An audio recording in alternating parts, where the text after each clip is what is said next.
Hello, hello, hello, good people. Hello, good people. I am Dr. Hollie Kelly, and this is Dr. Kelly's Perspective for Friday. It is Friday, June 22nd. I have no idea why we act like that, just because it's Friday, but it is Friday, and so gives me a little extra pep in my step.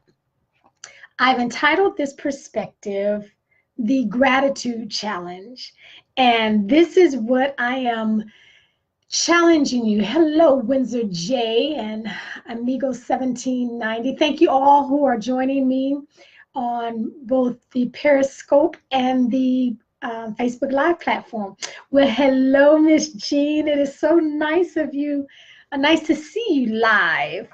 Okay, so here's what the challenge is. And let me, before I even challenge you with this perspective, I'm asking for you to recognize the power of gratitude in your life, the power of gratitude to take you further, to take you higher, to open some doors that have been closed. To the power of gratitude has the energy to give you new opportunities.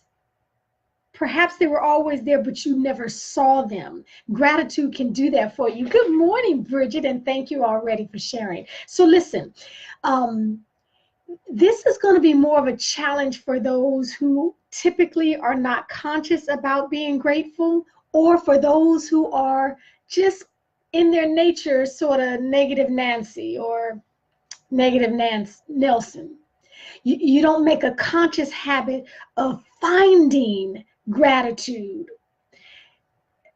The God I serve, and the God who is the creator of us all, has been so good to us for so long that sometimes we take him for granted, as if, my pastor always says, as if he owes these things to us. He owes his goodness to us.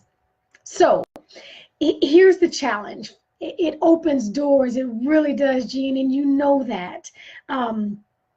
My challenge is a fun challenge, but I really, really hope that you would take me up on this. If you would, hello, Stefan Stroman and Patricia, for all who are joining me. Listen, if you were to grab a pencil and paper, you can do it verbally, but writing causes thinking, and so I always challenge people to write it down. But you grab a pencil and paper, a crayon and a paper, some sidewalk and a chalk. Just get something to write with, and for 30 seconds, I want you to write as many things as you are grateful for. And they can be the small things. People always say, oh, well, that's so small. It's not so small that I could do it on my own. Literally, years ago, I had a Marine who was in a horrific traffic accident, vehicle accident, and I had gone to see him, a while after the accident. He was still in the hospital, and his nose was running. He literally could not reach up and wipe his own nose. He couldn't grab a tissue and wipe his own nose. I will never forget that because, well, as a Marine, period, but this Marine in particular, sharp, poster board. And never was anything out of place for him. So to have his nose running and he could not reach up and wipe his own nose.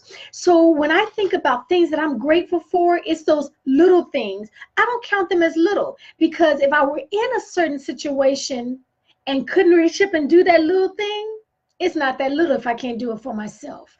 So I'm always thinking about that. So for 30 seconds straight, really, I want you to push yourself. No repeats, okay? So for 30 seconds, how many things can you list that you are grateful for, that you are thankful to have in your life, to have as a part of your life, that you're grateful that is no longer a part of your life? Push yourself for 30 seconds. And then here's the thing. If you struggle, if you really struggle, and be honest with yourself.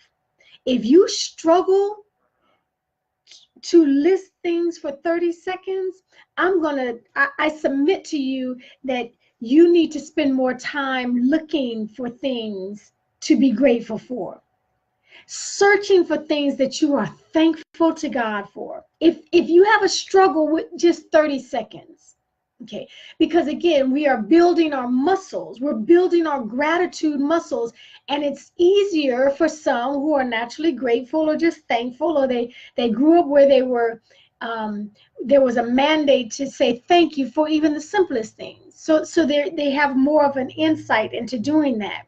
For others, it is a struggle.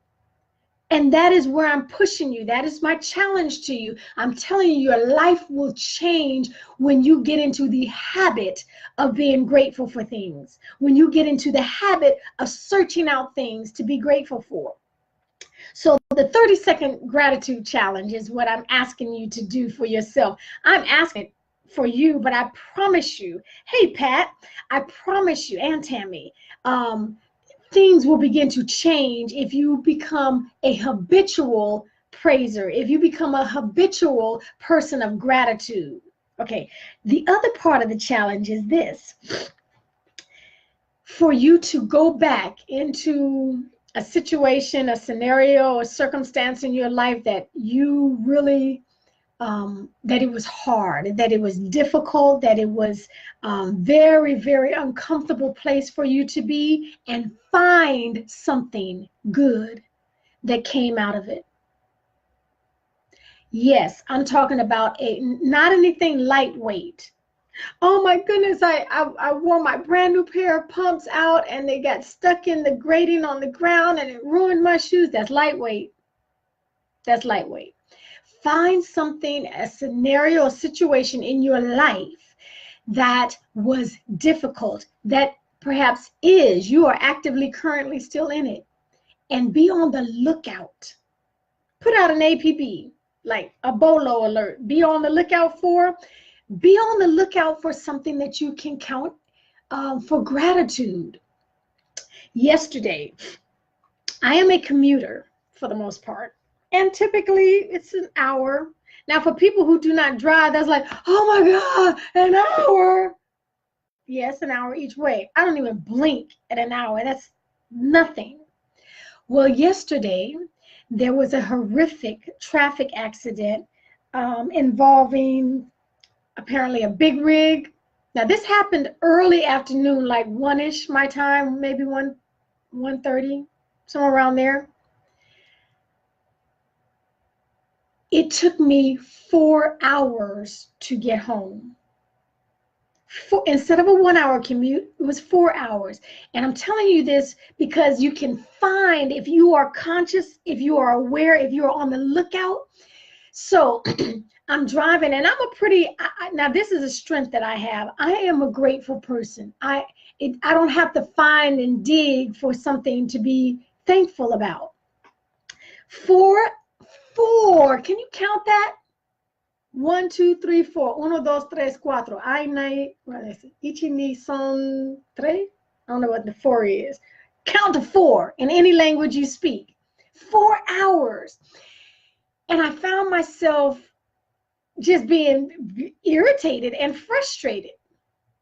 And then, because it's a part of my habit, it's a muscle that I've built up, I said, Hollie, you're not one of the people, it was an 18-wheeler and 4 vehicles. You're not in the hospital because of this accident. Can you just find a little time to be grateful to God that another accident has not stopped your life? Those people didn't wake up that morning thinking, oh yeah, okay, I'm gonna get into an accident. It's gonna ruin my life and like that. In the blink of an eye, your life can change. So I'm just challenging you, number 1, to the 30-second gratitude challenge. And if you have a struggle with that, you need to increase that muscle. But the second part of my challenge is for you to take an incident, a scenario, a circumstance that is past, and you counted it as negative, it was bad, it was hurtful, it was difficult, or you're currently in it. and find something to be grateful for. Find something to be thankful for about it. And if you are one to say, nope, you don't know this person, they no good, there's no redeeming qualities, I'm going to tell you to stop and check yourself. Everything is not all bad. Everyone is not all bad. Challenge yourself to dig a little further, look a little deeper, listen a little more closely, and find something to be grateful for. Even the most hurtful, gut-wrenching scenario that you can think of, find something that you can be grateful for about it, that you can be thankful for, that you can lift your hands in gratitude to God for. So that is my challenge to do. I hope you take me up on that. It will change your life. And so that before we go into July and the rest of the year, for our life improvement plan, our LIP, we got to increase our gratitude quotient. Okay. That is my challenge. Have a phenomenal weekend. Hey, Vanessa, have a phenomenal weekend. Be on the lookout for, search, seek diligently good things in your life. Until next time, take real good care of yourselves.